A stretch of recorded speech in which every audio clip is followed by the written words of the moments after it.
Hello friends, कैसे हैं आप सब? बढ़िया। चलिए फ्रेंड्स, अभी हम पढ़ने जा रहे हैं एक जबरदस्त और बहुत ही important topic, De Morgan theorem अर्थात डी मॉर्गन का प्रमेय। दोस्तों, सेट थ्योरी में ये टॉपिक बहुत ही इंपॉर्टेंट है, तो आप इसको अच्छे से समझिएगा। एग्जाम में ये टॉपिक पूछा जा सकता है। और दोस्तों, इस यूनिट में जितने भी टॉपिक्स हैं उन सभी टॉपिक्स के वीडियोस के लिंक आपको इसी वीडियो के डिस्क्रिप्शन बॉक्स में सारे के सारे वीडियोस के लिंक दिए हुए, लेक्चर क्रमांक वाइज हर एक टॉपिक समझाया गया बहुत बढ़िया तरीके से, और सीरियल वाइज सारे के सारे वीडियोस के लिंक दिए हुए हैं। जब हमने सबसे पहला वीडियो जिसमें हमने सेट के डेफिनेशन से शुरुआत किया था हमने, उसके बाद सेट के प्रकार, उसके बाद उसमें जितने भी नियम हैं, अनेक सारे उदाहरणों के साथ, अनेक सारे सवालों के साथ, फिर हमने पढ़ा कार्टेशियन प्रोडक्ट ऑफ सेट्स, फिर हमने पढ़ा रिलेशन, कंसेप्ट ऑफ रिलेशन को बहुत बढ़िया तरीके से समझाया गया अनेक सारे सवालों के साथ। फिर हमने पढ़ा इक्विवेलेंस रिलेशन, इक्विवेलेंस क्लास, और उसके बाद फंक्शन के बारे में पढ़ा, one one and onto function, ये तमाम टॉपिक्स जो हैं। उसके बाद हमने पढ़ा था काउंटेबल एंड अनकाउंटेबल सेट्स। तो ये तमाम टॉपिक्स जो है दोस्तों, ये इन सभी टॉपिक्स के वीडियोस आपको मिल जाएंगे। सारे के सारे वीडियोस दिए हुए हैं, बस आप डिस्क्रिप्शन बॉक्स में जाइए और सारे के सारे वीडियोस देखिए। आपको हर एक कंसेप्ट बहुत आसान भाषा में समझ में आ जाएगा। ठीक है दोस्तों, तो चलिए अब हम डी मॉर्गन प्रमेय पढ़ने जा रहे हैं। मान लीजिए आपके पास ए और बी कोई दो सेट्स हैं, ठीक है। तब ये दो रूप हैं डी मॉर्गन प्रमेय के। पहला ये कहता है कि ए यूनियन बी का कॉम्प्लीमेंट, ठीक है, इज इक्वल्स टू ए का कॉम्प्लीमेंट इंटरसेक्शन बी का कॉम्प्लीमेंट। यानी कि देखो, इसको सरल भाषा में अगर आप याद रखना चाहें तो कितना सरल है। मान लीजिए आपके पास दो सेट हैं ए और बी और उनका यूनियन लिखा है। अब इस पूरे का आप कॉम्प्लीमेंट निकालना चाहते हैं, ठीक है, ए यूनियन बी का कॉम्प्लीमेंट निकालना चाहते हैं, तो कितना सरल तरीका है, ये कॉम्प्लीमेंट अलग अलग बांट दीजिए और ये यूनियन को बदल दीजिए इंटरसेक्शन में। ये जो कॉम्प्लीमेंट पूरे में लगा है ना, इसको अलग अलग बांट दो, ए में लगा लो, बी में लगा लो। लेकिन अलग अलग बांट रहे हैं तो वहां और भी तो कुछ चेंजेस होना चाहिए ना, तो ये यूनियन जो है वो बदल जाएगा इंटरसेक्शन में। ठीक वैसे ही अगर ए इंटरसेक्शन बी का कॉम्प्लीमेंट अगर आपको निकालना है, आप चाहते हैं कि सर हम इस जो कॉम्प्लीमेंट है उसको अलग अलग बांटना चाहते हैं, तो बेशक बांट दीजिए। बस इतना जरूर कीजिएगा कि इंटरसेक्शन को बदल दीजिएगा किसमें, यूनियन में। यानी अगर ए इंटरसेक्शन बी का कॉम्प्लीमेंट निकालना है तो इज इक्वल्स टू ये होगा ए का कॉम्प्लीमेंट यूनियन बी का कॉम्प्लीमेंट, ये बदल जाएगा यूनियन में। तो यूनियन वाला बदल जाता है इंटरसेक्शन में और इंटरसेक्शन वाला बदल जाता है यूनियन में, जब कभी आप पूरे के कॉम्प्लीमेंट को अलग अलग बांटते हैं तब। कितना सरल तरीका है इसको याद रखने का, और इसको सिद्ध करने का भी बहुत ही आसान तरीका है दोस्तों। तो चलिए हम पहला वाला सिद्ध करने जा रहे हैं, ठीक है। देखो, हमको इन दोनों को बराबर सिद्ध करना है, ठीक है। तो कोई भी दो समुच्चयों को बराबर सिद्ध करने के लिए हमें क्या करना चाहिए, पहले एक सेट को दूसरे सेट का सबसेट दिखाइए, फिर दूसरे को पहले का सबसेट दिखाइए, तो ऐसी स्थिति में फिर वो दोनों बराबर हो जाते हैं। तो चलिए पहले हम क्या करेंगे, इसको इसका सबसेट दिखाएंगे, ठीक है, फिर इसको उसका सबसेट दिखाएंगे, फिर दोनों बराबर हो जाएंगे, है ना भाई। अब इसको इसका सबसेट कैसे दिखाएंगे, तो इसमें से एक एलिमेंट लेकर चलेंगे, ठीक है, इसमें से एक एलिमेंट लेके चलेंगे और दिखा देंगे कि ये एलिमेंट उसमें भी है। फिर उसमें से एक एलिमेंट लेके चलेंगे, ये देखो इसमें से, और दिखा देंगे कि वो एलिमेंट इसमें भी है, ठीक है। तो चलिए इसमें से हम एक एलिमेंट लेके चल रहे हैं, कौन सा, x, ठीक है। अब देखो x किसमें बिलोंग कर रहा है, x belongs to a union b के कॉम्प्लीमेंट में।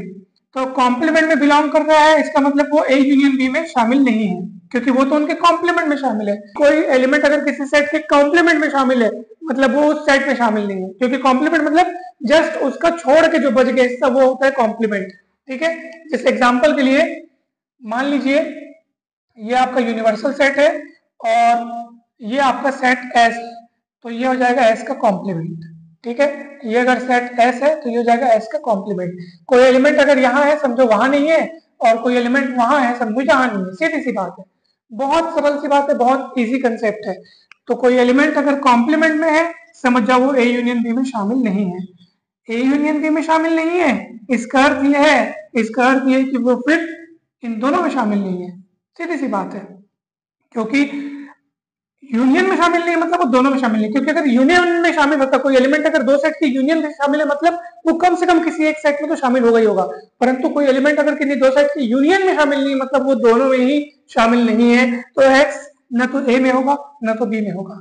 X does not belong to A, इसका मतलब एक्स ए में नहीं है, इसका मतलब कहाँ है? एक्स ए में नहीं है, इसका मतलब कहाँ है? एक्स ए के कॉम्प्लीमेंट में है। ठीक है, एक्स ए में नहीं है, इसका मतलब एक्स ए के कॉम्प्लीमेंट में। देखो जो चीज ए में नहीं है वो ए के कॉम्प्लीमेंट में होगा, जो चीज एस में है तो वो एस के कॉम्प्लीमेंट में नहीं होगा। देखो y यहाँ है मतलब y यहाँ नहीं है, सीधी सी बात है ना भाई। x यहाँ है मतलब x वहां नहीं है। ठीक, तो बहुत इजी कंसेप्ट है। तो x अगर a में नहीं है इसका मतलब वो a के कॉम्प्लीमेंट में है, x b में शामिल नहीं है इसका मतलब वो b के कॉम्प्लीमेंट में शामिल है। अब x belongs to a complement, x belongs to b complement, x दोनों के कॉम्प्लीमेंट मतलब x belongs to a complement intersection b complement. तो आपने क्या समझा कि x इसमें से हमने लेकर चला था और दिखा दिया कि x बिलोंग्स टू इसमें, यानी कि ये वाला इसका सबसेट हो जाएगा, ये वाला सेट इसका सबसेट हो जाएगा। A यूनियन B का complement A complement intersection B complement का सबसेट हो जाएगा, क्योंकि आपने इसमें से एक एलिमेंट लेकर इसमें बिलोंग करता है ऐसा आपने दिखा दिया। अब इसका ठीक उल्टा दिखाना है, यानी कि इसको इसका सबसेट दिखाना है।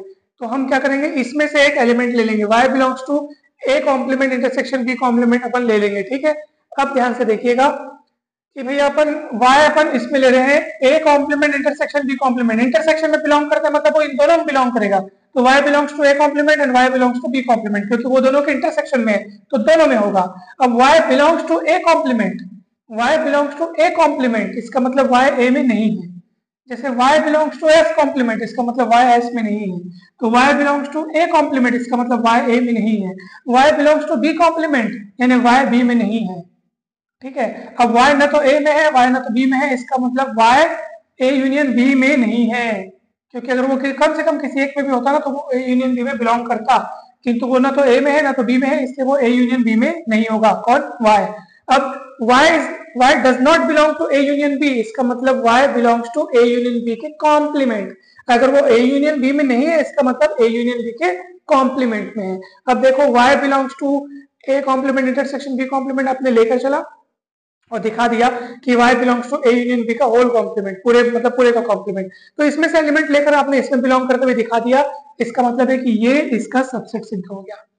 अब आपने यहाँ पे सिद्ध किया कि ये इसका सबसेट है, यहाँ पे सिद्ध किया कि ये इसका सबसेट है ना भाई। तो आप पढ़े होंगे कि जब कभी x is subset of y and y is subset of x, तो इसका मतलब ये होगा कि x इक्वल y, ये आप पढ़े होंगे।